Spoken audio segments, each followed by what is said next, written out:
Pernahkah kalian merasa hati kalian seperti diremas ketika orang yang paling kalian percaya, yang paling kalian cintai, menyembunyikan rahasia mengerikan dari kalian?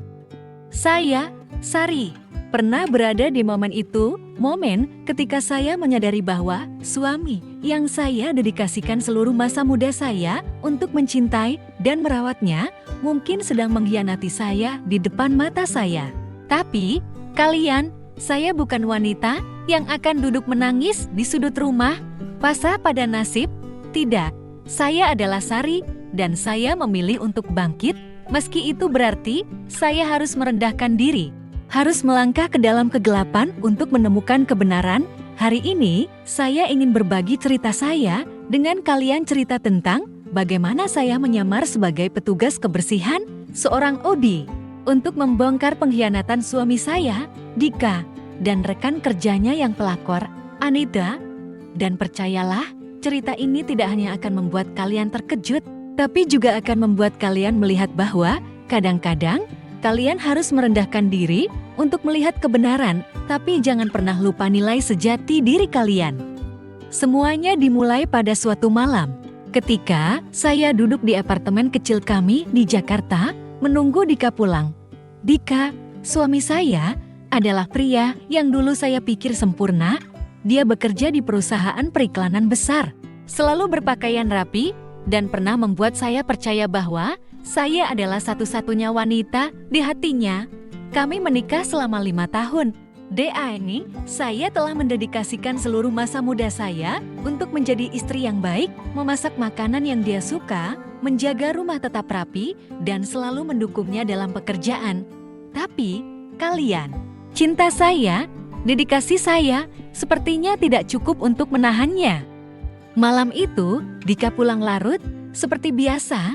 Saya sudah terbiasa dengan alasan dia, kantor sibuk banget, sayang, aku harus lembur. Tapi kali ini, ada sesuatu yang berbeda. Ketika dia masuk ke rumah, saya mencium aroma parfum manis, bukan parfum saya, pakaiannya sedikit kusut, dan matanya menghindar ketika saya bertanya, "Kamu ngapain kok pulang telat?" Dia hanya tersenyum, menepuk pundak saya, dan berkata, "Jangan khawatir, cuma urusan kerja." Tapi, hati seorang wanita tidak pernah berbohong. Saya tahu, saya merasakan bahwa ada sesuatu yang tidak beres. Saya mencoba mengabaikan kecurigaan, meyakinkan diri bahwa saya hanya berimajinasi. Tapi kemudian, sebuah kejadian kecil membuat segalanya runtuh. Pagi berikutnya, saat Dika sedang mandi, ponselnya berbunyi di meja makan. Saya tidak berniat memeriksanya, tapi layar menyala dengan pesan dari nama Anita, isinya singkat. "Malam ini ketemu di tempat biasa ya, sayang. Sayang." Hati saya seperti berhenti berdetak. Saya berdiri di sana, tangan gemetar, menatap layar seolah-olah itu sedang menusuk hati saya. Siapa Anita? Mengapa dia memanggil suami saya sayang? Saya ingin berteriak, ingin berlari ke kamar mandi untuk menuntut penjelasan dari Dika saat itu juga, tapi saya menahan diri. Tidak, saya tidak ingin menjadi istri yang histeris, berteriak tanpa bukti. Saya ingin kebenaran, dan saya akan mendapatkannya dengan cara apapun. Saya cepat-cepat mengambil tangkapan layar pesan itu sebelum Dika keluar, dan dalam beberapa hari berikutnya, saya mulai mengamati. Dika semakin tertutup, dia selalu mengunci ponselnya, menghapus riwayat pesan, dan bahkan mengganti kata sandi komputernya. Setiap kali saya bertanya tentang pekerjaan, dia hanya menjawab sekilas, "Oh, cuma proyek sama rekan kerja." Tapi saya tidak bodoh. Saya tahu dia menyembunyikan sesuatu dari saya, dan nama Anita menghantui saya seperti duri di hati. Suatu malam, saat Dika tertidur pulas, saya diam-diam memeriksa laptopnya. Saya tidak jago teknologi, tapi saya mencoba setiap kata sandi yang bisa saya pikirkan, tanggal lahirnya, hari pernikahan kami, dan akhirnya saya berhasil masuk. Di sebuah folder tersembunyi, saya menemukan sebuah foto Dika dan seorang wanita tersenyum cerah di sebuah kafe. Wanita itu cantik, mengenakan rok ketat, dan matanya menatap Dika penuh mesra. Saya tidak perlu menebak, saya tahu dia adalah Anita. Hati saya hancur, tapi saya tidak menangis. Sebaliknya, saya merasakan api membara di dalam diri. Saya marah karena Dika berani mengkhianati saya, dan saya marah karena Anita berani mencampuri keluarga saya. Saya bisa saja menghadapi Dika saat itu, tapi saya tahu dia akan mengelak. Dia akan bilang saya salah paham, bahwa Anita hanya rekan kerja. Tidak, saya butuh lebih dari sekadar kata-kata bohong. Saya butuh bukti, dan saya butuh rencana untuk membuat Dika dan Anita membayar. Saya duduk dalam kegelapan ruang tamu, menatap lampu kota melalui jendela, dan sebuah ide berani muncul di pikiran saya. Jika saya ingin tahu kebenaran, saya harus mendekati mereka, harus masuk ke dunia mereka tanpa diketahui, dan kemudian saya memikirkannya. Saya akan menyamar sebagai petugas kebersihan seorang OB di kantor Dika. Tidak ada yang memperhatikan OB, tidak ada yang mencurigai seorang wanita yang membersihkan. Itu akan menjadi kedok sempurna untuk mengamati, mengumpulkan bukti, dan mempersiapkan hari ketika saya membuat mereka menyesal. Saya tahu rencana ini gila, tahu bahwa itu akan membuat saya merendahkan diri, harus mengenakan seragam usang, dan melakukan pekerjaan yang belum pernah saya lakukan. Tapi, kalian, ketika hati kalian dikhianati, ketika harga diri kalian diinjak-injak, kalian akan melakukan apa saja untuk mengambil kembali apa yang menjadi milik kalian. Saya, Sari, bukan wanita lemah yang Dika dan Anita kira. Saya adalah wanita cerdas, sabar, dan siap mengorbankan segalanya untuk melindungi nilai diri saya. Dan saya bersumpah, saya akan membuat mereka melihat bahwa mereka salah telah meremehkan saya. Kalian, perjalanan saya baru saja dimulai. Saya belum tahu kemana rencana ini akan membawa saya, belum tahu apa yang harus saya hadapi. Tapi saya tahu satu hal, saya tidak akan berhenti sampai kebenaran terungkap, sampai Dika dan Anita membayar harga. Ikutlah bersama saya, karena cerita ini masih penuh kejutan, penuh momen yang akan membuat kalian ternganga. Dan saya berjanji, kalian akan melihat bahwa meski hidup melempar kalian ke dasar terendah, kalian selalu punya kekuatan untuk bangkit, untuk bersinar, dan untuk membuat para pengkhianat menyesal.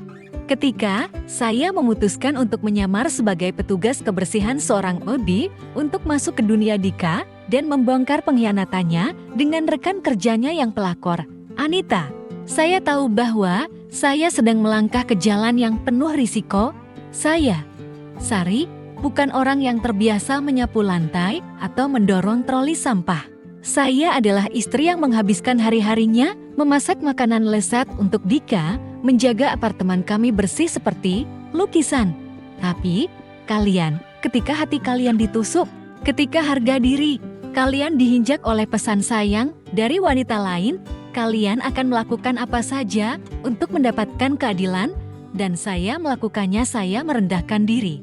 Bukan karena saya lemah, tapi karena saya ingin melihat kebenaran. Saya ingin Dika dan Anita menghadapi konsekuensi, dan saya bersumpah, saya akan membuat mereka menyesal telah meremehkan saya. Rencana saya dimulai dari langkah-langkah kecil, tapi penuh perhitungan. Saya tahu bahwa untuk masuk ke perusahaan periklanan besar tempat Dika bekerja tanpa dicurigai, saya membutuhkan identitas baru, cerita yang sempurna. Saya teringat pada seorang teman lama, Rina, yang bekerja di bagian SDM perusahaan itu. Rina dan saya dulu adalah sahabat di masa kuliah, tapi kami jarang berkontak sejak saya menikah. Saya menelponnya, suara gemetar, dan menceritakan segalanya tentang pesan dari Anita, tentang foto yang saya temukan di laptop Dika, dan tentang sakit hati yang mencabik-cabik saya. Rina, kakak butuh bantuanmu, kata saya. Kakak ingin masuk ke kantor, tapi tidak ada yang boleh tahu siapa kakak. Rina terdiam sejenak, lalu menghela napas. Sari, kamu yakin? Ini bukan main-main kalau Dika tahu. Tapi saya memotongnya, kakak yakin? Kakak butuh kebenaran, meski itu sakit. Akhirnya, Rina setuju. Dia mengatur agar saya diterima sebagai OB dengan nama palsu Mira. seorang wanita sederhana dari pinggiran Jakarta yang tidak dikenal dan tidak diperhatikan siapapun. Vina berpesan, "Kamu harus hati-hati. Anita bukan orang sembarangan. Dia punya cara membuat orang percaya dia tidak bersalah." Peringatan itu membuat saya merinding, tapi juga membuat saya semakin bertekad. Anita mungkin bisa menipu Dika, tapi dia tidak akan bisa menipu saya. Untuk mempersiapkan diri, saya harus berubah total. Saya membeli seragam obi usang dari pasar, kerudung untuk menutupi rambut, dan bahkan belajar berjalan pelan seperti seseorang yang tidak ingin diperhatikan. Saya berdiri di depan cermin, menatap diri saya dalam seragam hijau abu-abu, tangan memegang sapu, dan merasakan campuran antara malu dan bangga. Malu karena saya, Sari, yang dulu adalah istri elegan, kini harus menyamar sebagai pekerja kebersihan, tapi bangga karena saya tahu saya melakukan ini demi keadilan. Dika, Anita, bisik saya pada diri sendiri, kalian tidak akan menduga. Hari pertama bekerja di kantor adalah tantangan besar. Saya melangkah masuk ke gedung bertingkat yang megah tempat Dika bekerja. Dengan jantungan berdegup kencang, saya mendorong troli pembersih, menunduk, dan berusaha menyatu dengan obi lainnya. Tidak ada yang memperhatikan saya persis seperti yang saya inginkan. Para karyawan dalam setelan rapi berlalu lalang, tertawa riang, dan saya merasa seperti tak terlihat, tapi kemudian saya melihat Dika. Dia keluar dari lift, mengenakan setelan biru tua, tertawa dengan seorang rekan kerja. Saya menunduk lebih rendah, takut dia mengenali saya, tapi dia bahkan tidak melirik. Dia berjalan melewati saya, meninggalkan aroma parfum yang sudah familiar, aroma pengkhianatan. Dan kemudian, saya melihatnya Anita. Dia muncul di ujung lorong, mengenakan rok merah ketat, rambut bergelombang, dan senyum angkuh seolah dia memiliki seluruh dunia. Dia berjalan langsung ke arah Dika, meletakkan tangan di pundaknya, dan tertawa dengan akrab. Saya berdiri di sana. Tangan mencengkeram sapu, merasa darah mendidih di kepala. Saya ingin berlari ke arahnya, ingin berteriak, "Siapa kamu berani menyentuh suami saya?" Tapi saya menahan diri. Saya, Sari, tidak ada di sini untuk menjadi bahan tertawaan. Saya ada di sini untuk mengumpulkan bukti, untuk membuat mereka membayar. Di hari-hari berikutnya, saya belajar menjadi Mira, seorang obi yang diam, selalu ada di tempat yang tepat. Saya membersihkan kantor, mendorong troli sampah, dan mendengarkan. Saya mendengar bisikan karyawan tentang Anita bahwa dia pandai menyanjung atasan, bahwa dia selalu mencari perhatian. Saya juga mendengar kalimat yang membuat hati saya perih. Anita dan Dika sering makan siang bareng. Mereka akrab banget. Akrab banget? Saya tersenyum pahit, berpikir, akrab sampai memanggil satu sama lain sayang ya? Saya mulai mengamati lebih dekat. Saya menyadari Anita sering tinggal di kantor sampai larut, dan Dika juga begitu.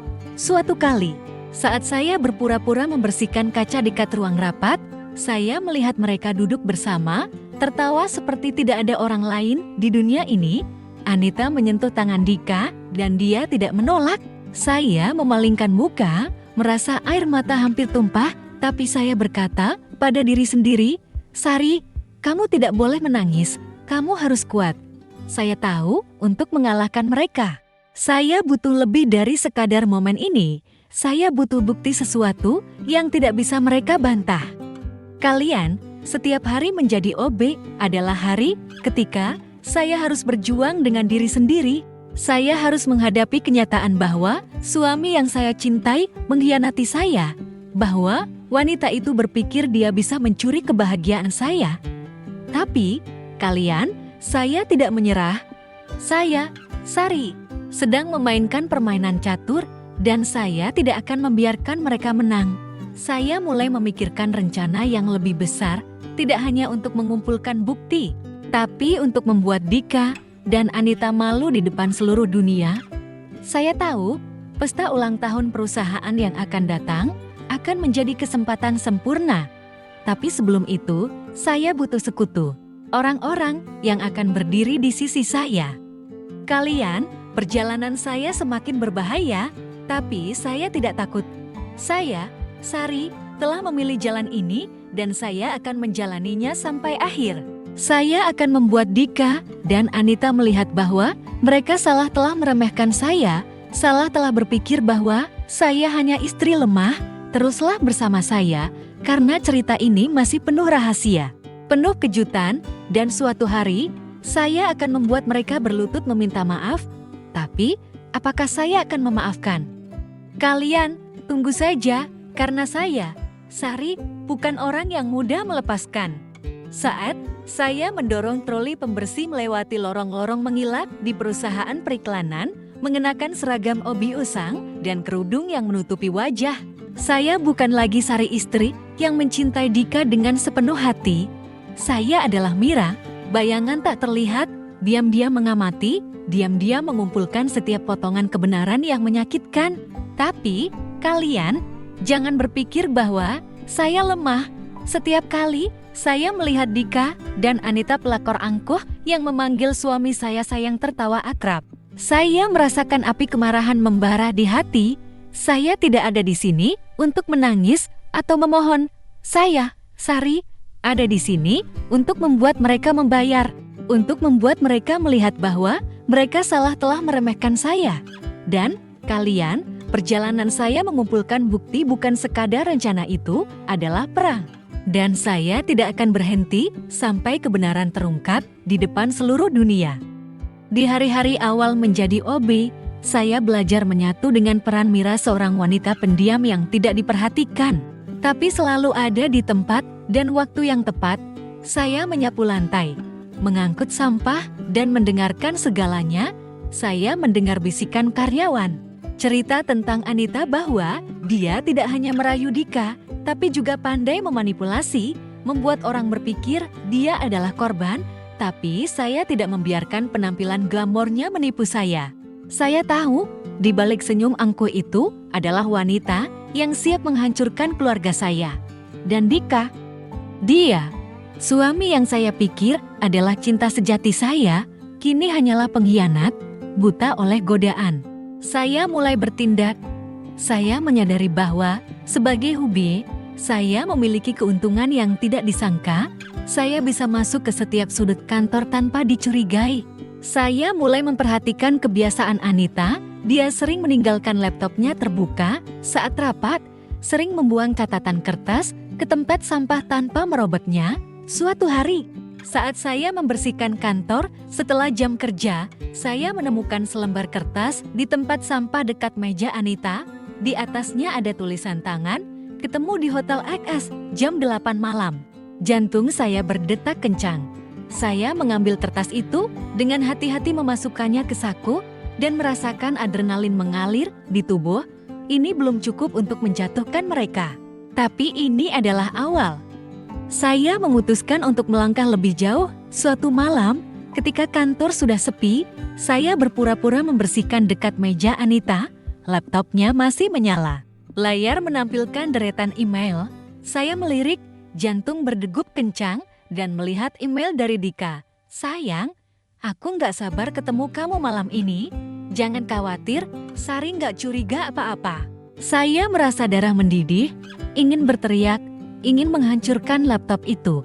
Tapi saya menahan diri. Saya, Sari, tidak ada di sini untuk kehilangan kendali. Saya cepat-cepat memotret layar dengan ponsel, dengan hati-hati menghapus jejak, dan meninggalkan ruangan. Malam itu, saya duduk di apartemen, menatap foto email itu, dan merasa hati saya seperti terkoyak. Dika tidak hanya mengkhianati saya, dia juga berpikir saya bodoh, mudah ditipu. Saya terus mencari. Suatu kali, saat mendorong troli sampah melewati ruang rapat, saya melihat Dika dan Anita berdiri dekat, berbisik. Saya berpura-pura membersihkan kaca, menjaga wajah tanpa ekspresi. Tapi telinga saya menangkap setiap kata. Anita berkata, dengan nada manis, tapi penuh sindiran, "Istri kamu benar-benar membosankan. Dika dia cuma tahu masak di rumah. Gak pantas buat kamu." Dika tertawa, tidak membantah, dan menjawab, "Kamu beda, Anita. Kamu bikin aku hidup." Saya mencengkeram sapu, merasa air mata hampir tumpah. Tapi saya berkata pada diri sendiri, "Sari, kamu nggak boleh lemah, mereka akan membayar." Saya diam-diam mengambil ponsel, merekam video pendek saat mereka berinteraksi massa dan menyimpannya dengan hati-hati. Setiap bukti adalah batu bata.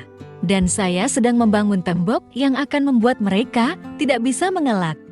Tapi, kalian mengumpulkan bukti bukan hanya soal menemukan email atau merekam video. Ini juga tentang menghadapi rasa sakit hari demi hari. Setiap kali saya melihat Dika dan Anita tertawa. Setiap kali saya mendengar mereka berbicara tentang saya dengan nada merendahkan. Saya merasa harga diri saya diinjak-injak. Ada malam-malam ketika saya pulang ke apartemen, duduk dalam kegelapan, memeluk wajah dan menangis. Saya bertanya pada diri sendiri, mengapa Dika berubah? Mengapa cinta saya tidak cukup? Tapi kemudian, saya mengusap air mata, berdiri dan mengingatkan diri, "Sari, kamu tidak ada di sini untuk jatuh, kamu ada di sini untuk berjuang." Saya tahu, untuk mengalahkan mereka, saya butuh lebih dari sekadar bukti-bukti kecil.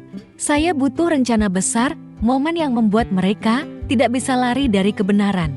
Saya mulai memikirkan pesta ulang tahun perusahaan, acara terbesar tahun ini di mana semua karyawan, atasan, dan tamu akan hadir. Itu akan menjadi panggung sempurna untuk membeberkan kebenaran, untuk membuat Dika dan Anita malu di depan seluruh dunia. Tapi untuk melakukan itu, saya butuh lebih banyak bukti dan saya butuh sekutu. Saya tidak bisa melakukannya sendiri. Saya teringat pada Rina yang membantu saya masuk ke kantor, tapi saya tahu dia tidak bisa mengambil risiko lebih banyak. Saya butuh seseorang di dalam perusahaan, seseorang yang juga membenci Anita, yang juga menginginkan keadilan seperti saya. Kalian, setiap hari saya mendorong troli pembersih. Saya tidak hanya menyapu lantai, saya sedang membersihkan kebohongan Dika dan Anita. Saya, Sari, sedang memainkan permainan catur yang berbahaya, dan saya tahu satu kesalahan kecil bisa membuat saya kehilangan segalanya. Tapi saya tidak takut, saya telah melihat mereka para pengkhianat. Andi berpikir, mereka bisa mencuri kebahagiaan saya tanpa membayar harga, dan saya bersumpah, saya akan membuat mereka berlutut meminta maaf. Tapi, kalian, apakah saya akan memaafkan? Atau, apakah saya akan membuat mereka kehilangan segalanya, seperti yang mereka coba lakukan pada saya? Ikutlah bersama saya, karena cerita ini semakin dekat pada rahasia, pada momen-momen yang akan membuat kalian merinding. Saya, Sari, semakin dekat pada kebenaran, dan ketika itu terungkap, tidak ada yang bisa lari. Saat saya mendorong troli pembersih melalui lorong-lorong dingin di perusahaan periklanan, tangan mencengkeram erat bukti-bukti email, video, catatan kertas, saya tahu bahwa saya semakin dekat pada hari ketika saya akan membuat Dika dan Anita, pelakor yang angkuh, membayar harga.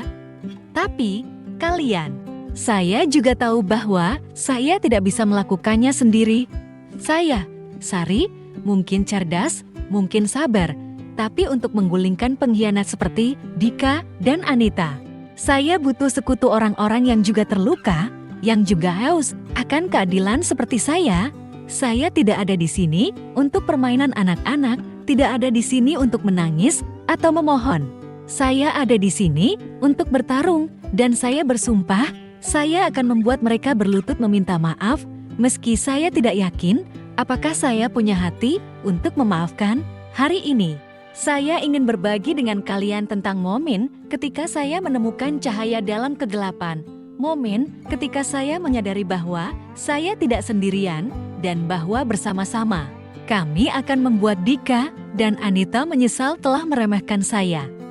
Setiap hari menjadi OB, saya tidak hanya mengumpulkan bukti, saya juga mengamati orang-orang di sekitar. Saya menyadari bahwa perusahaan ini, meski megah dan glamor, penuh dengan rahasia dan ketidakadilan.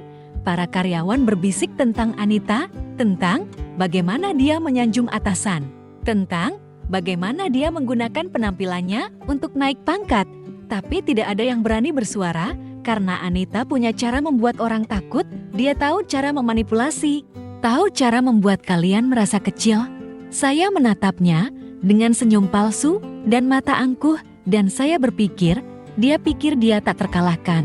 Tapi dia tidak tahu bahwa saya, Sari, ada di sini, siap menggulingkannya.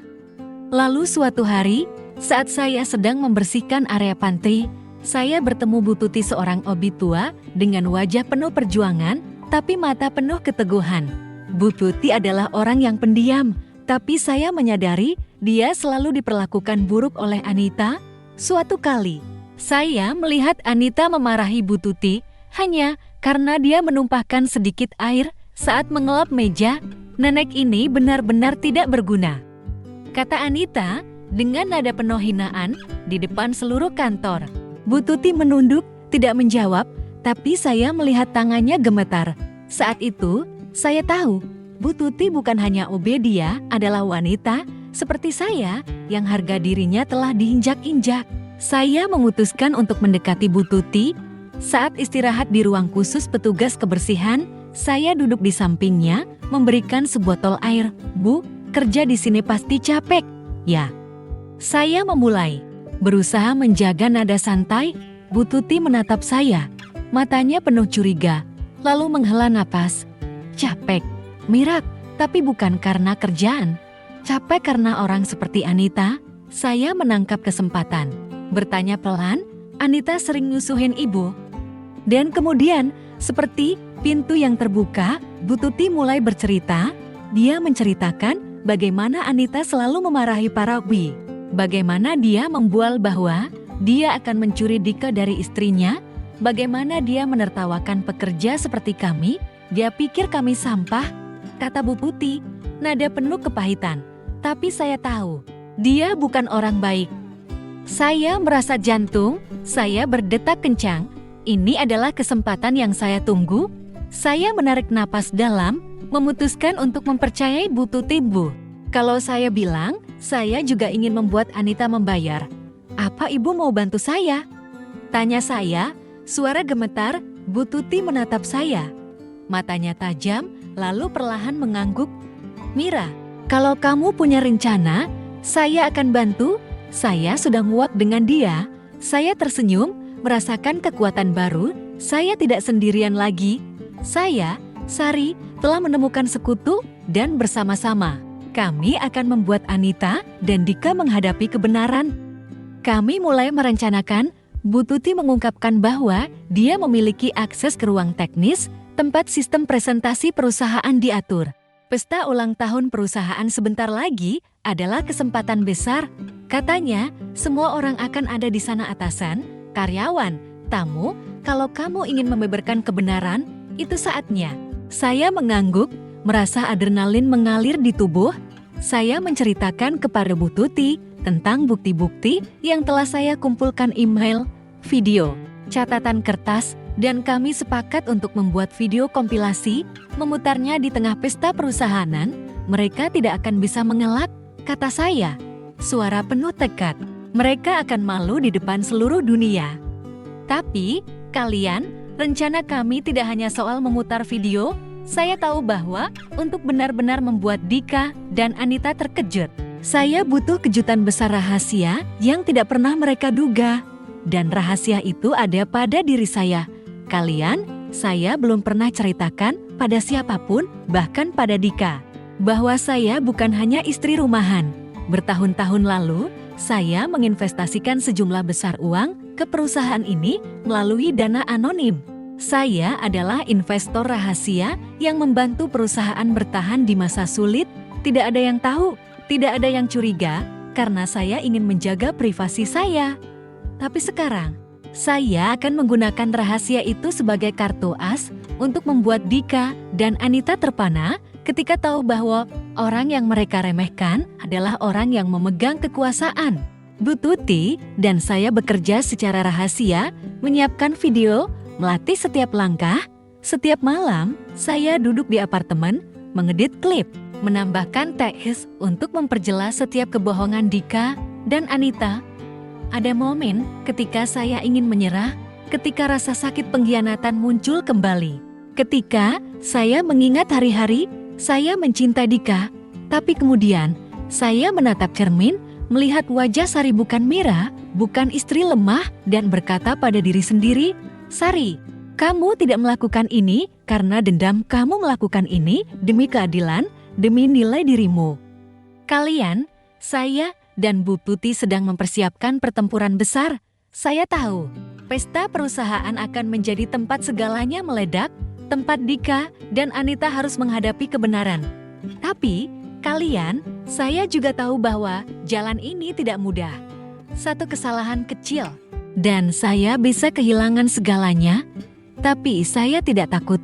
Saya, Sari, punya Bu Tuti di sisi saya, punya bukti di tangan, dan punya rahasia yang akan membuat seluruh ruangan terkejut. Saya akan membuat mereka melihat bahwa mereka salah telah berpikir saya hanya istri tak berguna. Ikutlah bersama saya, karena cerita ini akan segera mencapai momen-momen yang membuat jantungan. Saya, Sari, sedang siap, dan ketika saya melangkah ke panggung, tidak ada yang bisa menghentikan saya. Saat saya duduk di ruang kecil untuk petugas kebersihan, bersama Bu Tuti menonton ulang video kompilasi bukti email, pesan, dan momen mesra Dika dan Anita, saya merasa jantung saya berdetak kencang, bukan karena takut, tapi karena tekad. Saya, Sari, bukan lagi istri yang gemetar, terluka saat menemukan pesan sayang dari Anita. Saya adalah wanita yang memegang api keadilan, siap membakar kebohongan Dika dan pelakor angkuh itu. Pesta ulang tahun perusahaan tinggal beberapa hari lagi, dan kalian, itu akan menjadi panggung saya, tempat saya membuat Dika dan Anita malu di depan seluruh dunia. Tempat saya mengungkap rahasia bahwa saya bukan hanya Ummi, bukan hanya istri, tapi investor rahasia yang memegang masa depan perusahaan. Saya bersumpah, mereka tidak akan pernah melupakan hari ketika mereka meremehkan saya, Sari, dan saya akan membuat mereka menyesal telah mengkhianati saya. Setiap malam, saya dan Bu Tuti bekerja secara rahasia, memperhatikan setiap detail. Kami tahu bahwa rencana kami harus sempurna, satu kesalahan kecil, dan semuanya akan runtuh. Bu Tuti, dengan pengalaman panjangnya di perusahaan, membantu saya memahami cara kerja sistem presentasi. Kita akan memutar video tepat saat Anita dihormati. Katanya, mata berbinar penuh semangat. Dia suka pamer, suka dipuji. Jadi, kita akan mengubah momen itu menjadi mimpi buruknya. Saya mengangguk, merasa adrenalin mengalir di tubuh. Ide untuk membuat Anita jatuh tepat saat dia merasa di puncak membuat saya tersenyum, bukan senyum bahagia, tapi senyum seorang wanita yang siap bertarung. Kami menyempurnakan video, memastikan itu jelas, tak terbantahkan. Saya menambahkan teks pada setiap klip, dari email Dika, Sari nggak curiga apa-apa, hingga sindiran Anita, istri kamu cuma tahu masak, nggak pantas buat kamu. Setiap kata seperti pisau yang menusuk hati saya, tapi saya tidak membiarkan rasa sakit menyeret saya. Saya, Sari, sedang mengubah rasa sakit itu menjadi senjata. Video diakhiri dengan adegan Dika dan Anita berpelukan di ruang rapat, dengan teks, "Inilah kebenaran yang mereka sembunyikan dari kalian." Saya menatap Bu Tuti, bertanya, "Bu, video ini cukup untuk membuat mereka nggak bisa angkat muka, kan?" Dia memegang tangan saya, suara tegas, "Mira, ini akan membuat mereka ingin kabur dari Jakarta." Tapi, kalian, rencana kami tidak berhenti di video. Saya tahu bahwa untuk benar-benar membuat Dika dan Anita terpana, saya harus mengungkap rahasia terbesar saya, bahwa saya adalah investor rahasia perusahaan. Saya menghubungi Rina, teman di bagian SDM, untuk menyiapkan momen spesial. Saya memintanya mengatur agar saya diundang ke panggung di pesta perusahaan. Sebagai perwakilan dari dana investasi anonim, Rina terkejut, bertanya, "Sari, kamu investor beneran? Kenapa nggak bilang ke Dika?" Saya tersenyum pahit, menjawab, "Karena saya ingin dia mencintai saya sebagai Sari, bukan karena uang atau kekuasaan. Tapi sekarang, saya akan pakai ini untuk memberi dia pelajaran." Saya juga mempersiapkan diri. Saya tahu bahwa di pesta perusahaan, saya tidak bisa muncul dengan seragam OD. Saya harus kembali menjadi Sari kuat, elegan, dan tak bisa diremehkan. Saya membeli gaun hitam panjang, sederhana tapi anggun, dan berdiri di depan cermin, melatih pidato. Saya adalah Sari, kata saya pada bayangan saya, dan saya akan membuat mereka melihat bahwa mereka salah. Saya membayangkan momen ketika Dika dan Anita menatap saya di panggung. Wajah mereka pucat saat menyadari saya bukan hanya istri yang mereka hina, tapi orang yang memegang kekuasaan. Pikiran itu membuat saya merasa puas, tapi juga pahit. Saya pernah mencintai Dika, pernah bermimpi tentang keluarga bahagia, tapi dia telah menghancurkan semuanya. Saat mempersiapkan, saya juga berjuang dengan diri sendiri. Ada momen ketika saya bertanya, "Sari, apakah kamu terlalu jauh? Haruskah kamu memaafkan Dika, memberi dia kesempatan?" Tapi kemudian, saya mengingat kata-kata Anita, "Istri kamu membosankan, gak pantas buat kamu." Saya mengingat bahwa Dika tidak membantah dan saya tahu bahwa saya tidak bisa memaafkan. Saya tidak melakukan ini karena dendam, saya melakukan ini demi keadilan, demi harga diri saya. Saya, Sari, pantas dihormati dan saya tidak akan membiarkan siapapun merampas itu. Bu Tuti dan saya juga melatih skenario untuk pesta perusahaan. Kami sepakat bahwa Bu Tuti akan berada di ruang teknis, memastikan video diputar pada waktu yang tepat. Saya akan menunggu hingga video selesai, lalu naik ke panggung, mengungkap identitas asli saya. "Kamu harus percaya diri, Mira," kata Bu Tuti, suara hangat. "Kamu tidak hanya melakukan ini untuk diri sendiri, tapi untuk semua orang yang diinjak-injak oleh Anita." Kata-katanya membuat saya tersentuh. Saya menyadari bahwa perjalanan ini bukan hanya tentang saya ini, tentang wanita seperti Bu Tuti, seperti saya, yang diremehkan tapi tetap bangkit untuk bertarung. Kalian. Hari-hari menjelang pesta perusahaan berlalu seperti badai. Saya gugup, tegang, tapi di atas semua itu, saya percaya diri. Saya, Sari, telah menyiapkan segalanya, bukti, video, pidato, dan hati yang teguh. Saya tahu bahwa saat saya melangkah ke ruang pesta, dalam gaun hitam dan tatapan tak kenal takut, Dika dan Anita tidak akan percaya pada mata mereka. Mereka pikir saya istri tak berguna, bayangan lemah yang bisa mereka tipu. Tapi mereka salah. Saya adalah Sari, dan saya akan membuat mereka melihat bahwa mereka memilih orang yang salah untuk dikhianati. Kalian, pesta perusahaan semakin dekat, dan saya merasa seperti prajurit yang siap bertempur. Saya punya Bu Tuti di sisi saya, Rina yang mendukung, dan rahasia yang akan membuat seluruh ruangan terkejut. Saya tidak tahu apa yang akan terjadi saat video diputar, saat saya naik ke panggung. Tapi saya tahu satu hal, saya tidak akan membiarkan Dika dan Anita lari dari kebenaran. Ikutlah bersama saya, karena momen yang akan datang akan membuat jantungan, akan membuat kalian melihat bahwa meski kalian didorong ke dasar terendah, kalian selalu punya kekuatan untuk bangkit, untuk menuntut keadilan. Saya, Sari, sedang siap, dan saya bersumpah, saya akan membuat mereka membayar mahal.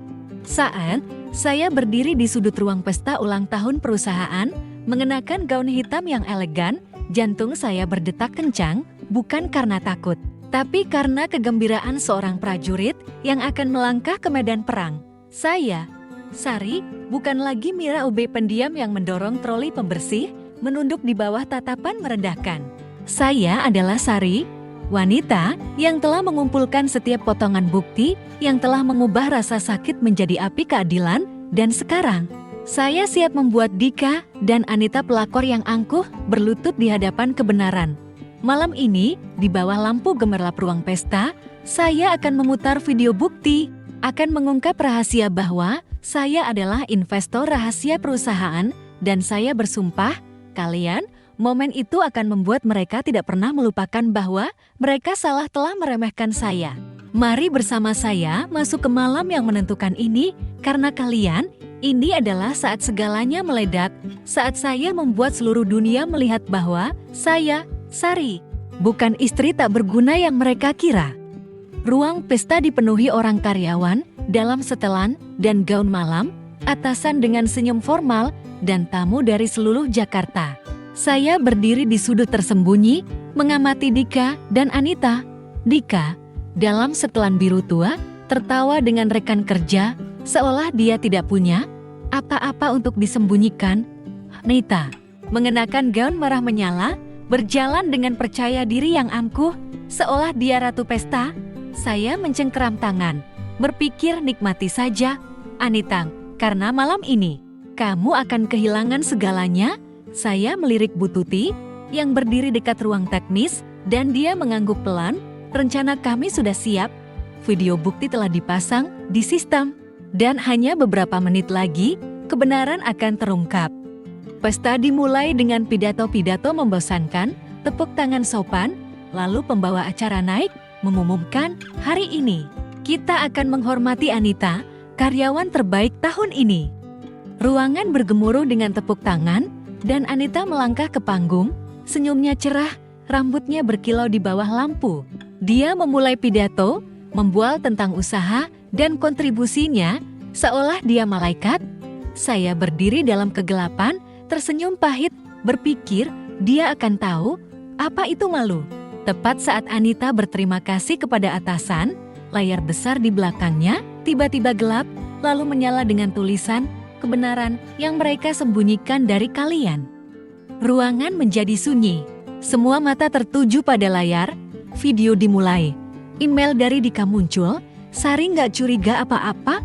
Dilanjutkan dengan sindiran Anita. Istri kamu membosankan. Nggak pantas buat kamu. Lalu adegan Dika dan Anita berpelukan di ruang rapat, tertawa mesra. Ruangan mulai berdesis, bisikan kaget terdengar.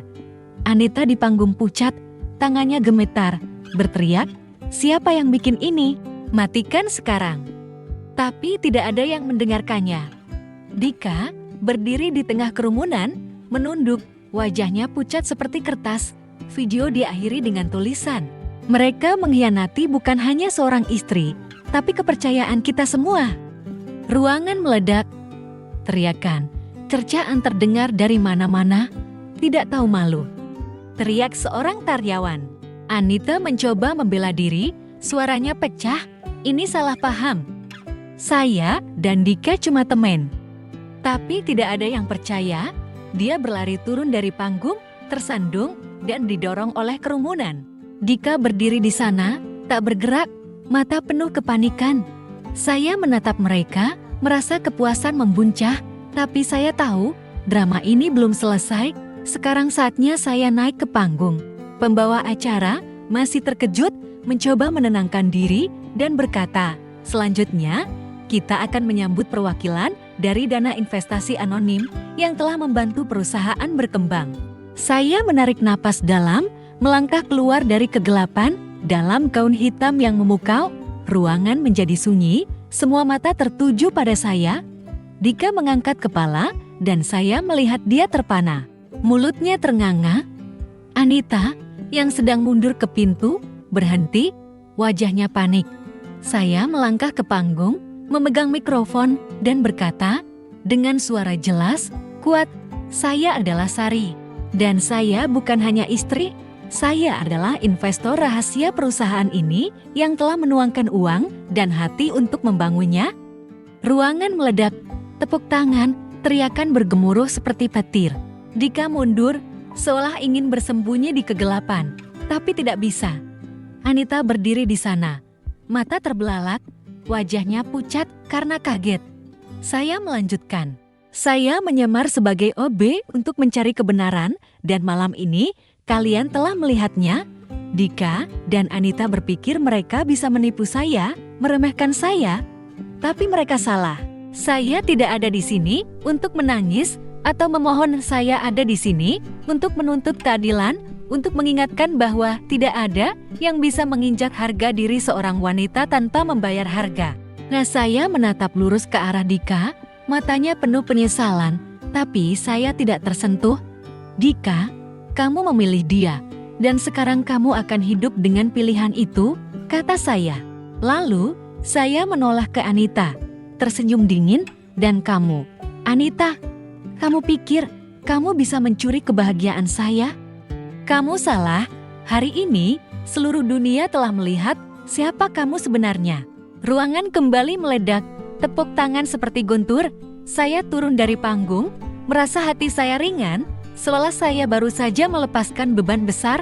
Kalian, momen itu adalah puncak perjalanan saya. Saya, Sari, telah membuat Dika dan Anita malu di depan seluruh perusahaan, di depan orang-orang yang pernah menghormati mereka. Tapi, kalian, cerita ini belum berhenti. Setelah malam itu, Dika dan Anita harus menghadapi konsekuensi dan saya akan memulai perjalanan baru, perjalanan tanpa bayang-bayang pengkhianatan. Saya tahu, jalan di depan tidak akan mudah, tapi saya percaya diri. Saya, Sari, telah membuktikan bahwa saya lebih kuat dari yang mereka kira. Dan saya tidak akan pernah membiarkan siapapun mencuri cahaya saya lagi. Ikutlah bersama saya, karena apa yang terjadi setelahnya akan menunjukkan kepada kalian bahwa keadilan bukan hanya tentang balas dendam, tapi tentang bagaimana kalian bangkit, bersinar, dan menjalani hidup kalian sendiri. Saya, Sari, telah melakukannya, dan saya ingin kalian tahu bahwa kalian juga bisa. Jangan biarkan siapapun membuat kalian merasa tidak cukup. Kalian adalah cahaya, dan tidak ada yang bisa memadamkannya, kecuali kalian mengizinkannya. Saat saya turun dari panggung, di tengah tepuk tangan seperti guntur di ruang pesta perusahaan, melihat Dika menunduk dalam malu, dan Anita berlari dari kerumunan dengan wajah pucat karena kaget. Saya merasakan kebebasan yang belum pernah saya rasakan sebelumnya. Saya, Sari, telah berhasil. Saya telah membeberkan kebenaran, telah membuat para pengkhianat membayar, dan telah membuktikan bahwa saya bukan istri tak berguna yang mereka tertawakan. Tapi, kalian, kemenangan itu bukan hanya kepuasan sesaat. Itu adalah awal dari babak baru, di mana saya melepaskan masa lalu, di mana saya memilih diri saya sendiri daripada kebohongan Dika dan senyum palsu Anita.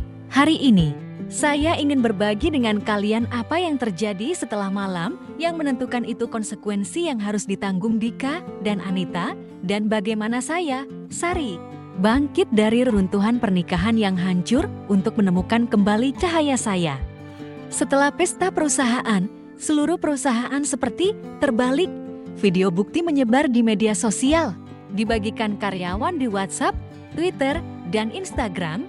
Hashtag pagar Anita pelakor menjadi topik panas di Jakarta, dengan ribuan komentar menyebutnya perusak rumah tangga dan wanita tak tahu malu. Anita mencoba menghapus akun media sosialnya, tapi sudah terlambat, reputasinya hancur total. Saya dengar dia dipecat keesokan harinya, bukan karena perusahaan peduli pada moral, tapi karena klien besar menolak bekerja dengan karyawan kontroversial. Anita meninggalkan Jakarta dalam diam, tanpa sepatah kata perpisahan, dan saya dengar dia pindah ke kampung halamannya. Tidak bisa lagi bekerja di industri periklanan. Saya menatap berita itu, tidak tertawa, tidak puas, hanya merasakan kepahitan. Dia pikir dia bisa mencuri kebahagiaan saya. Tapi akhirnya, dia hanya menghancurkan dirinya sendiri dan Dika. Dia menanggung konsekuensi lebih berat dari yang saya bayangkan. Setelah pesta perusahaan, dia dijauhi rekan kerja, dipanggil atasan untuk bicara serius.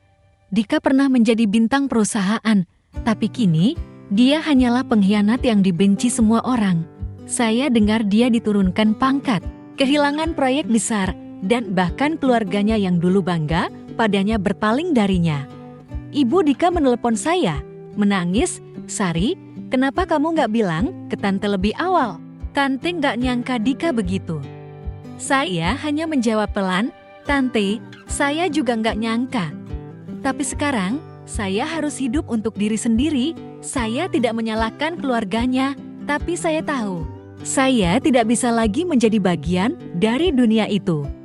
Beberapa hari setelah pesta perusahaan, Dika datang ke apartemen kami. Dia berdiri di depan pintu, rambut acak-acakan, mata merah, seolah telah menangis semalaman. "Sari, aku salah," katanya, suara gemetar. "Aku dibutakan, dirayu Anita. Tolong, beri aku kesempatan." Saya menatapnya, pria yang pernah saya cintai. yang saya korbankan masa muda saya, dan saya tidak merasakan cinta lagi, hanya kekecewaan. Dika, kata saya, suara dingin, kamu tidak dirayu, kamu memilih dia. Kamu tertawa saat dia bilang aku membosankan, gak pantas. Kamu sudah memilih, dan sekarang kamu harus hidup dengan pilihan itu. Saya menyerahkan surat cerai yang sudah saya siapkan dan berkata, tanda tangan, dan jangan pernah muncul di depan saya lagi. Dika berlutut, memohon, tapi saya tidak tersentuh. Saya, Sari, tidak ada di sini untuk memaafkan orang yang tidak menghormati saya. Saya menutup pintu, mendengar tangisannya dari luar, dan untuk pertama kalinya, saya tidak ikut menangis. Saya merasa lega, seolah baru saja memutus rantai berat. Perceraian bukan kegagalan, itu adalah pembebasan. Cara saya menyatakan bahwa saya pantas dicintai, dihormati. Saya mengemasi barang-barang, meninggalkan apartemen yang dulu menjadi rumah kami, dan pindah ke apartemen baru di pusat Jakarta, tempat saya bisa memulai lagi. Kalian, hari-hari setelahnya tidak mudah. Ada malam-malam ketika saya terbangun, menatap langit-langit, bertanya, apakah saya melakukan hal yang benar?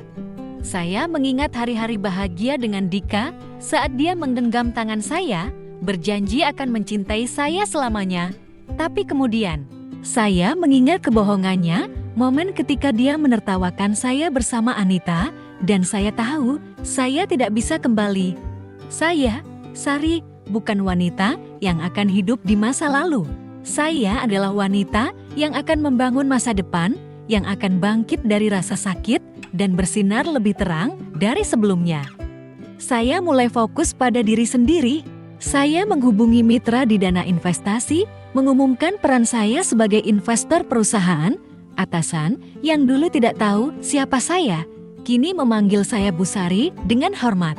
Saya menghadiri rapat, mengajukan ide, dan merasa seperti versi Sari yang lebih kuat, bukan hanya investor, tapi wanita percaya diri yang punya suara. Saya juga mulai menulis blog, berbagi cerita saya, bukan untuk membanggakan diri, tapi untuk memberitahu wanita lain bahwa mereka tidak sendirian, bahwa mereka bisa bangkit setelah pengkhianatan.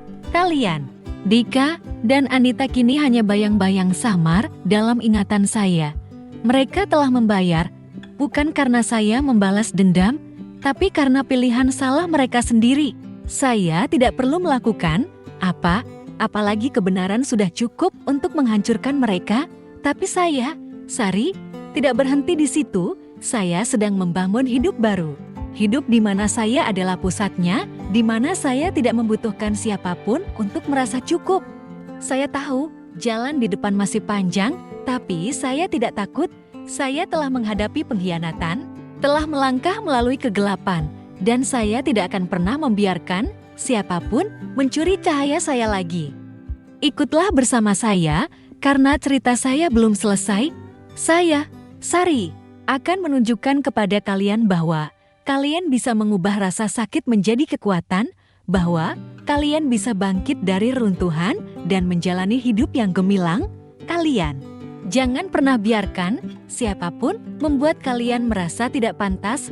Kalian adalah cahaya, dan saya, Sari, adalah bukti hidup bahwa cahaya itu akan selalu menemukan jalannya. Saat saya berdiri di apartemen baru saya di pusat Jakarta, menatap lampu kota yang berkilauan, saya merasakan kebebasan yang belum pernah saya kenal sebelumnya. Saya, Sari, bukan lagi istri yang dikhianati, bukan lagi Mira UB pendiam yang mendorong troli pembersih untuk mencari kebenaran. Saya adalah Sari, wanita yang telah melangkah melalui kegelapan pengkhianatan, telah membuat Dika dan Anita membayar, dan sekarang saya sedang membangun hidup baru, hidup di mana saya adalah pusatnya, di mana saya tidak membutuhkan siapapun untuk merasa cukup.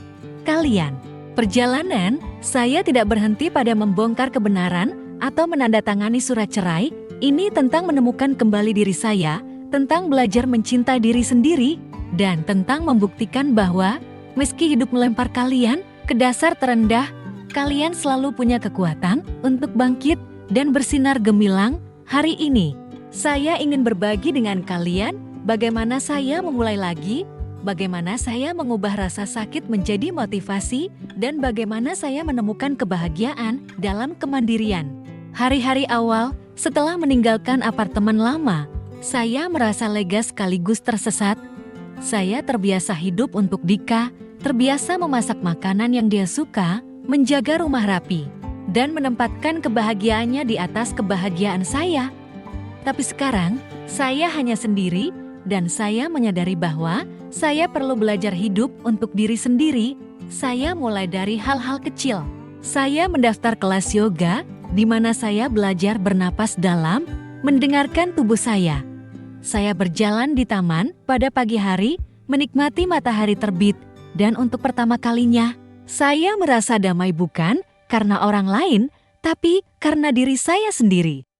Saya juga fokus pada karir, dengan peran sebagai investor rahasia perusahaan periklanan.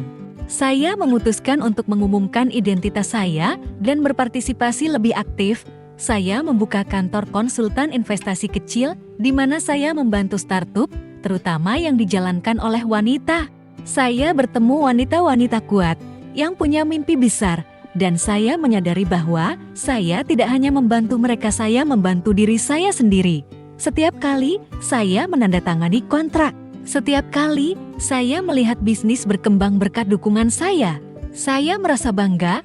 Saya, Sari, bukan hanya investor, saya adalah wanita yang punya suara, punya kekuatan, dan punya kemampuan untuk mengubah hidup orang lain. Dalam perjalanan ini, saya menemukan teman-teman baru wanita-wanita yang menjadi sumber inspirasi saya. Salah satunya adalah Lina, seorang pengusaha muda yang membuka merek facial berkelanjutan. Lina mengajak saya minum kopi, dan kami mengobrol berjam-jam tentang mimpi, kegagalan, dan bagaimana kami mengatasi rasa sakit. "Sari, kamu inspirasi buat aku," kata Lina, mata berbinar.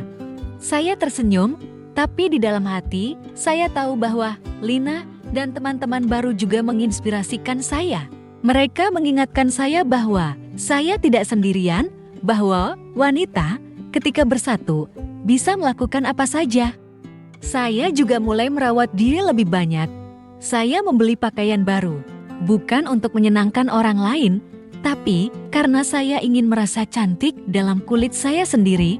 Saya mencoba makanan baru, bepergian sendiri ke Bali, dan berdiri di depan laut, berteriak, "Saya, Sari, cukup kuat untuk melakukan apa saja."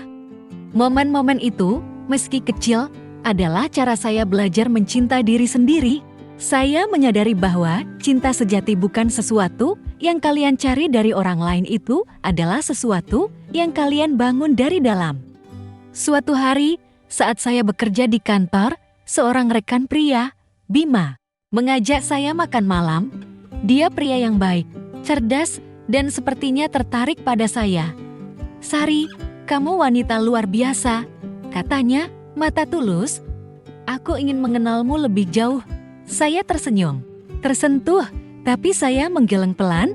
"Bima, terima kasih. Tapi sekarang aku sedang belajar mencintai diri sendiri. Aku belum siap mencintai orang lain." Dia mengangguk, menghormati keputusan saya. Dan saya meninggalkan kafe dengan rasa bangga. Saya, Sari, tidak membutuhkan pria untuk merasa cukup. Saya cukup, dan itu adalah kekuatan terbesar saya. Kalian, hidup baru saya tidak sempurna. Ada hari-hari ketika saya terbangun, merasa kesepian, mengingat momen bahagia dengan Dika. Tapi kemudian, saya menatap cermin, melihat wajah Sari, wanita yang menyamar sebagai ubi, yang menghadapi pengkhianatan, dan yang bangkit lebih kuat dari sebelumnya. Dan saya tahu, saya tidak akan kembali. Saya sedang membangun hidup di mana saya adalah cahaya, di mana saya tidak membiarkan siapapun mencuri kebahagiaan saya. Saya mulai menulis blog lebih sering, berbagi pelajaran yang saya pelajari. Dari menghadapi pengkhianatan hingga menemukan kembali diri saya, tulisan-tulisan itu bukan hanya cerita saya, itu adalah pengingat bahwa setiap wanita punya kekuatan untuk mengatasi kegelapan. Kalian, Dika, dan Anita kini hanya kenangan samar. Mereka telah membayar, dan saya tidak perlu memikirkan mereka lagi. Saya, Sari, Hidup untuk saat ini, untuk mimpi-mimpi baru, dan untuk wanita-wanita yang membutuhkan seseorang untuk mengatakan bahwa mereka cukup kuat. Saya tahu, perjalanan saya belum selesai, saya masih punya banyak yang ingin dilakukan. Banyak tempat yang ingin dikunjungi, dan banyak versi Sari yang ingin saya jelajahi. Tapi saya tidak takut, saya telah melewati yang terburuk, dan saya tahu, tantangan apapun yang datang, saya akan menghadapinya dengan hati yang teguh. Ikutlah bersama saya, karena cerita saya masih berlanjut. Saya, Sari, akan menunjukkan kepada kalian bahwa kalian bisa mengubah rasa sakit menjadi cahaya. Bahwa kalian bisa hidup dengan diri kalian sebagai pusatnya, kalian. Jangan pernah biarkan siapapun membuat kalian merasa tidak cukup. Kalian adalah cahaya, dan saya, Sari, adalah bukti bahwa cahaya itu akan selalu bersinar, seberapapun gelapnya kegelapan. Ayo melangkah bersama saya, karena saya tahu kita semua punya kekuatan untuk menciptakan keajaiban. Saat saya duduk di kantor kecil saya, membaca komentar di blog yang saya mulai beberapa bulan lalu, saya merasa hati saya seperti dihangatkan. Ratusan, ribuan wanita dari seluruh Indonesia, dari Jakarta, Surabaya, hingga desa-desa kecil di Bali mengirimi saya pesan, berbagi cerita mereka. Berterima kasih karena telah memberi mereka keberanian untuk bangkit. Saya, Sari, bukan lagi hanya wanita yang menyamar sebagai Ubi untuk membongkar pengkhianatan Dika dan Anita. Saya bukan lagi istri yang menangis dalam kegelapan, yang berpikir bahwa dirinya tidak cukup. Saya adalah Sari, wanita yang telah mengubah rasa sakit menjadi cahaya. Dan sekarang, saya menggunakan cahaya itu untuk menunjukkan jalan bagi orang lain. Kalian, hari ini saya ingin berbagi dengan kalian bagaimana cerita saya menjadi inspirasi, bagaimana saya menemukan misi saya, dan bagaimana saya menyadari bahwa kekuatan sejati bukan hanya dalam mengatasi kegelapan, tapi juga dalam membantu orang lain melakukan hal yang sama. Blog saya, yang awalnya hanya tempat saya mencurahkan isi hati, kini telah menjadi komunitas.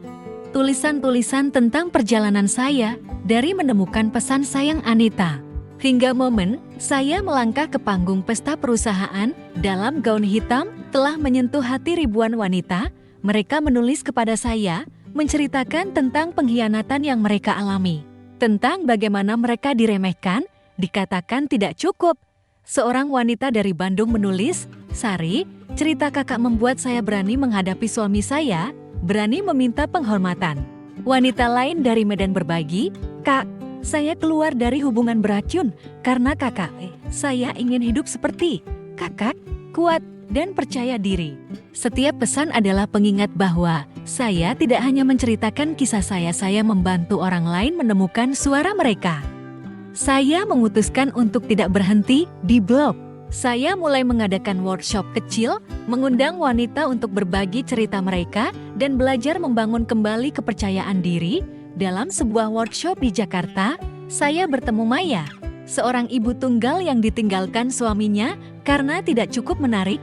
Maya duduk di sudut ruangan, mata merah, tapi saat saya menceritakan bagaimana saya menyamar sebagai Ubi, bagaimana saya menghadapi Dika dan Anita, dia mulai tersenyum. Di akhir sesi, Maya berdiri, suara gemetar, dan berkata, "Sari, kakak membuat saya percaya bahwa saya juga bisa kuat." Saya memeluknya, merasa air mata saya jatuh, bukan karena sedih, tapi karena bahagia. Saya, Sari, tidak hanya hidup untuk diri saya hidup untuk membantu orang seperti Maya menemukan kembali cahaya mereka. Dari workshop kecil, saya diundang sebagai pembicara di acara-acara besar. Suatu hari, saya berdiri di panggung konferensi wanita di Surabaya di depan ratusan orang dan menceritakan kembali kisah saya. Saya berbicara tentang rasa sakit saat melihat pesan sayang, tentang kesabaran saat mendorong troli pembersih, dan tentang momen saya membuat Dika dan Anita menunduk dalam malu. Tapi saya tidak berhenti di situ. Saya berkata kepada mereka, "Kalian, cerita saya bukan tentang balas dendam. Ini tentang mencintai diri sendiri tentang menyadari bahwa kalian cukup, apapun kata orang. Saat saya selesai, ruangan berdiri memberikan tepuk tangan, dan saya melihat air mata, senyuman, dan mata yang berkilau penuh harapan. Saat itu, saya tahu, saya, Sari, telah menemukan misi saya. Saya juga memperluas bisnis saya. Kantor konsultan investasi saya kini tidak hanya mendukung startup, tapi juga memiliki dana khusus untuk wanita yang ingin memulai kembali. Saya menyebutnya dana cahaya, terinspirasi dari perjalanan saya sendiri. Dana ini membantu wanita seperti Maya, seperti saya, memiliki kesempatan untuk belajar keterampilan, membuka usaha, atau sekadar berdiri teguh di kaki mereka sendiri. Salah satu penerima pertama adalah Bu Tuti, teman yang tak tergantikan dari pesta perusahaan. Saya meyakinkan Bu Tuti untuk berhenti sebagai OB dan membuka toko roti kecil, tempat dia membuat kue tradisional yang dia cintai. Mira, maksud saya Sari, katanya sambil tertawa, kamu telah mengubah hidup saya. Saya memegang tangannya, menjawab, Bu, kita telah mengubah hidup satu sama lain. Kalian, hidup saya kini adalah lukisan penuh warna. Saya masih punya hari-hari sulit, momen ketika saya bertanya, apakah saya cukup kuat untuk melanjutkan. Tapi kemudian, saya membaca pesan dari wanita asing, atau melihat senyum Bu Tuti saat dia membungkus kue untuk pelanggan, dan saya tahu saya tidak bisa berhenti. Saya, Sari, bukan hanya wanita yang mengatasi pengkhianatan. Saya adalah inspirasi, pengingat bahwa setiap wanita punya kekuatan untuk menulis ulang cerita mereka. Saya tidak lagi memikirkan Dika atau Anita. Mereka adalah masa lalu, pelajaran yang membuat saya menjadi Sari hari ini. Saya dengar Dika telah meninggalkan Jakarta, menjalani hidup yang sepi, dan Anita tidak lagi muncul di dunia periklanan. Saya tidak senang karena kegagalan mereka. Saya senang karena saya memilih jalan berbeda, jalan penuh cahaya, dan harapan. Saya hidup untuk saat ini, untuk mimpi-mimpi baru, dan untuk wanita-wanita yang membutuhkan seseorang untuk mengatakan bahwa mereka cukup. Kalian, perjalanan saya adalah bukti bahwa kalian bisa mengubah rasa sakit menjadi kekuatan. Bahwa kalian bisa bangkit dari kegelapan dan menjadi cahaya bagi diri sendiri dan orang lain. Saya, Sari, tidak menjanjikan jalan yang mudah, tapi saya janji itu akan sepadan. Ikutlah bersama saya, karena saya sedang melangkah maju, dan saya ingin kalian melangkah bersama saya. Kita bukan hanya wanita, kita adalah pejuang, api, dan tidak ada yang bisa memadamkan kita. Kalian, percayalah pada diri kalian, karena saya, Sari, percaya pada kalian. Ayo bersama-sama bersinar, karena dunia sedang menunggu cahaya kita. Saat saya berdiri di panggung konferensi wanita internasional di Jakarta, menatap ribuan wajah yang berkilau penuh harapan, saya merasa hati saya seperti akan meledak karena kebanggaan dan rasa syukur. Saya, Sari, yang dulu adalah istri yang gemetar saat menemukan pesan sayang dari Anita. Yang dulu adalah Mira, OB pendiam yang mendorong troli pembersih untuk mencari kebenaran, kini adalah pembicara, investor, dan yang terpenting, wanita yang telah mengubah rasa sakit menjadi cahaya. Tidak hanya untuk diri saya, tapi untuk ribuan wanita lain. Kalian, perjalanan saya bukan hanya tentang mengatasi pengkhianatan Dika dan Anita. Ini adalah cerita tentang menemukan kembali diri saya, tentang bangkit dari kegelapan, dan tentang menggunakan kekuatan itu untuk mengangkat orang lain. Hari ini, saya ingin berbagi dengan kalian babak terakhir dari perjalanan ini, bukan akhir, tapi awal dari misi yang lebih besar, di mana saya, Sari, bersama kalian, akan terus bersinar dan mengubah dunia. Komunitas saya kini telah berkembang jauh melampaui imajinasi. Blog saya, yang dulu hanya tempat saya mencurahkan isi hati, kini dikunjungi jutaan orang setiap bulan. Cerita-cerita yang saya bagikan dari momen saya menyamar sebagai UB, hingga saat saya membuat Dika dan Anita menunduk dalam malu, telah menginspirasi wanita tidak hanya di Indonesia, tapi juga di Malaysia, Filipina, dan lebih jauh lagi. Saya menerima email dari wanita di mana-mana menceritakan bagaimana mereka keluar dari hubungan beracun, memulai usaha, atau sekadar belajar mencinta diri sendiri? Seorang wanita dari Singapura menulis, "Sari, kakak membuat saya percaya bahwa saya bisa memulai lagi meski sudah 40 tahun." Seorang gadis muda dari Manado berbagi, "Tak, saya berani bilang tidak pada pacar yang kasar karena cerita kakak. Setiap pesan adalah batu bata, membangun tembok harapan, dan saya, Sari, bangga menjadi bagian darinya. Saya memutuskan untuk membawa misi saya ke level baru dengan dukungan mitra dari Dana Cahaya. Saya mendirikan organisasi nirlaba bernama Cahaya Perempuan Cahaya Wanita. Organisasi ini tidak hanya memberikan dukungan finansial untuk wanita yang ingin memulai usaha, tapi juga mengadakan program pelatihan keterampilan, konseling psikologis, dan workshop tentang harga diri. Saya ingin setiap wanita, dari manapun asalnya, punya kesempatan untuk berdiri teguh di kaki mereka sendiri. Salah satu proyek pertama kami adalah membuka pusat komunitas di Jakarta, tempat wanita bisa datang untuk belajar menjahit, merencanakan bisnis, atau sekadar duduk bersama, berbagi cerita mereka. Saat saya memotong pita peresmian pusat, melihat senyum cerah para wanita di sisi saya merasa mata saya berkaca-kaca. Saya, Sari, tidak hanya mengubah hidup mereka, saya sedang mengubah dunia.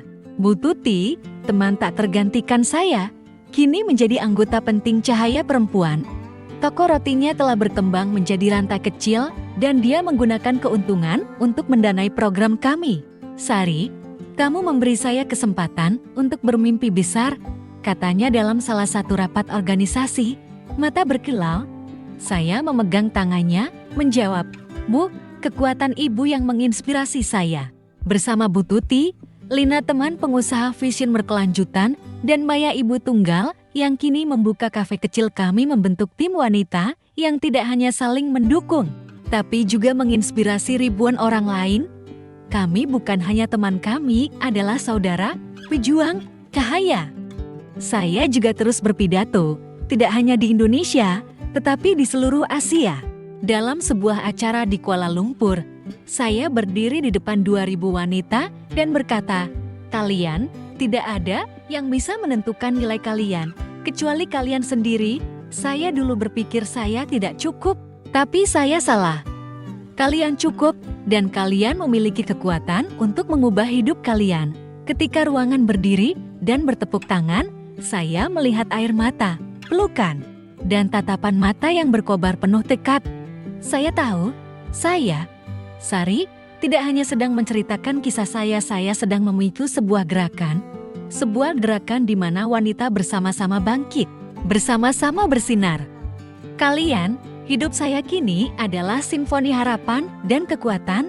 Saya tidak berjanji bahwa ini sempurna. Ada hari-hari ketika saya lelah, momen-momen ketika saya bertanya, apakah saya bisa melanjutkan? Tapi lalu, saya mengingat wanita-wanita yang menulis kepada saya, wajah-wajah di pusat komunitas, dan saya tahu, saya tidak berhak berhenti. Saya, Sari, bukan hanya wanita yang telah mengatasi pengkhianatan. Saya adalah api, dan saya akan terus menyala untuk menerangi jalan bagi orang lain. Dika dan Anita kini hanya nama asing, pelajaran dari masa lalu. Saya tidak perlu tahu di mana mereka berada, apa yang mereka lakukan, karena mereka bukan lagi bagian dari cerita saya. Saya hidup untuk saat ini, untuk mimpi-mimpi yang lebih besar, dan untuk wanita-wanita yang membutuhkan seseorang untuk mengingatkan mereka bahwa mereka cukup. Saya, Sari, tidak berjanji bahwa perjalanan ini akan mudah, tapi saya berjanji bahwa ini akan membawa kalian ke tempat di mana kalian bisa bangga pada diri sendiri. Kalian, cerita saya adalah bukti bahwa kalian bisa mengubah rasa sakit menjadi cahaya, bahwa kalian bisa bangkit dari kegelapan dan menjadi api yang menerangi seluruh dunia. Saya, Sari, telah melakukannya, dan saya percaya kalian juga bisa. Ayo bergandengan tangan, percaya pada diri sendiri, dan bersama-sama bersinar. Kita bukan hanya wanita, kita adalah pengubah, pejuang, dan bintang-bintang. Saya, Sari, akan selalu ada di sini menemani kalian, karena saya tahu ketika wanita bersatu, tidak ada yang tidak mungkin. Ayo bersama saya menulis lanjutan cerita ini, karena dunia sedang menanti cahaya kita.